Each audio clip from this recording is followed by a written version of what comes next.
Washington, Reuters. Former White House trade advisor Peter Navarro has refused to comply with a subpoena for documents related to the Trump administration's response to the coronavirus, saying the former president ordered him not to, according to his response to a congressional request released on The subpoena was issued in November by the House Select Subcommittee on the Coronavirus Crisis as part of its probe of whether former Trump administration officials mishandled the federal response to the pandemic by interfering with its own health agency's work.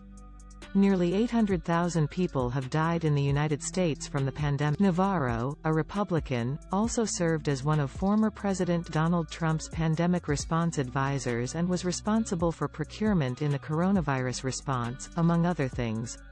Navarro said in a letter to the subcommittee he would not cooperate because Trump told him to protect It is a direct order that I should not comply with the subpoena, Navarro said in a letter to the committee, a copy of which was seen by Reuters. Representative James Clyburn, a Democrat and chairman of the Coronavirus Crisis Panel, said in a letter to Navarro that he had no valid basis for refusing to comply and that he had waived any privilege by writing about conversations with Trump on the coronavirus response. The refusal is particularly indefensible given that you disclosed many details about your work in the White House, including details of conversations with the former president about the pandemic response, in your recent book and related press tour, Clyburn said Navarro could not be immediately reached for a response to Clyburn's letter. Clyburn said the subcommittee expects Navarro to produce all records and information in his possession and appear for a deposition on December 15, as the subpoena requires. Clyburn said when the subpoena was issued that rather than implement a coordinated national strategy to alleviate critical supply shortages,